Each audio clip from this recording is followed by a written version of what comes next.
My name is Michael Wohl. My middle name is David, and I'm a partner at Pinnacle Housing Group. Spent a lot of time as a kid visiting my grandparents down here, and my dad obviously was involved in business down here. My father, Alfred Wohl, who was an apartment developer like myself, actually an attorney turned apartment developer like myself, was responsible for the master planning of Brickell Avenue in the mid-50s.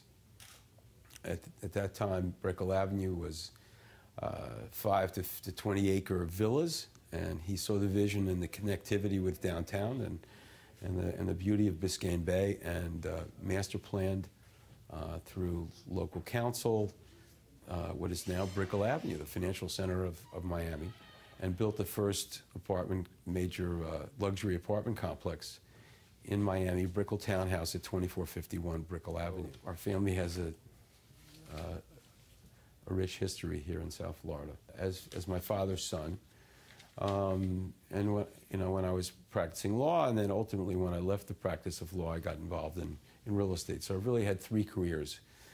I practiced law, and then I went into the commercial real estate business in 1990. The company was called MAHB, which incorporates my name, my wife's name, and our 2 kids' names. Okay. And MAHB was involved in purchasing and repositioning distressed real estate in the local market. It was at a time in 1990 when there was upheaval in the banking field and banking industry, the S&L crisis, and the government was selling commercial properties, at significantly below replacement cost. So I became a specialist in buying those properties and then repositioning them and turning them around. So a friend of mine in 1995 had a piece of property in Little Havana, 2-acre parcel, and asked me to evaluate what were the highest and best use of the property. And my evaluation included affordable housing. So he said, I want you to go develop it. So on my own, before we got involved in Pinnacle Housing Group, I built a 35-unit condominium, affordable condominium in Little Havana called Las Villas. And then I thought this was a great vehicle, a great business. It's sort of doing well by doing good. Mm-hmm. And so then we got together with my partners, Louis Wolfson, Mitchell Friedman, and David Deutsch, and formed Pinnacle Housing Group.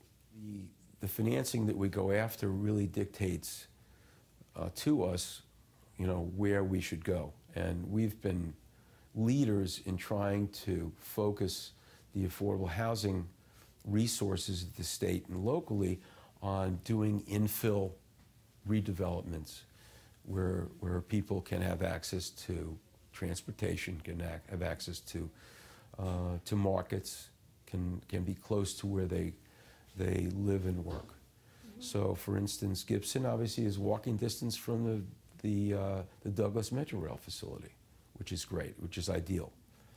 So, we're involved philosophically in urban infill redevelopment for the most part. We've built 21 developments in Dade County, affordable housing developments in Dade County. Most of them are in urban areas, urban infill areas, where people have easy access to transportation, to shopping, and to their jobs. Interesting story.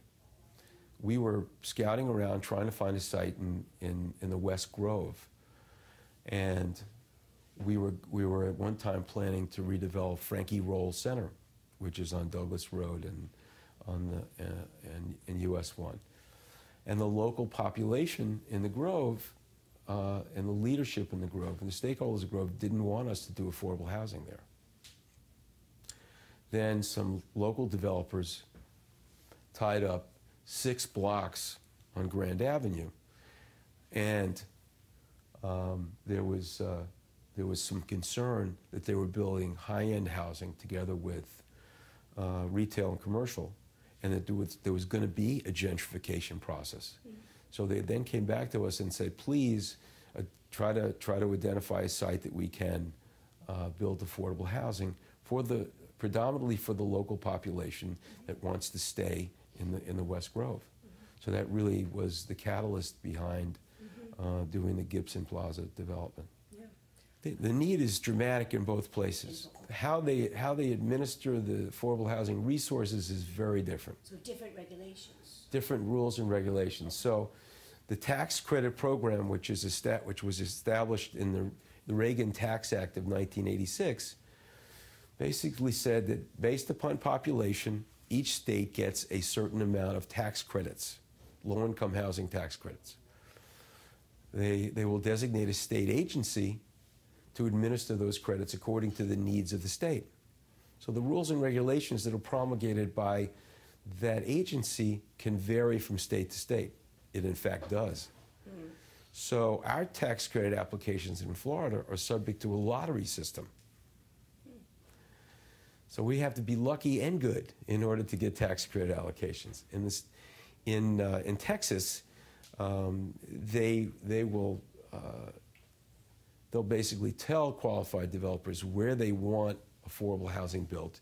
And if you have a qualified project that's supported by the local government and also by the state representative, your ability to procure those tax credits are a lot easier. Okay. There's no lottery system. It's based upon merit. One of my passions is, frankly, the veterans. I think this country does not do enough for veterans. Obviously, that's come out in terms of their medical problems across the country.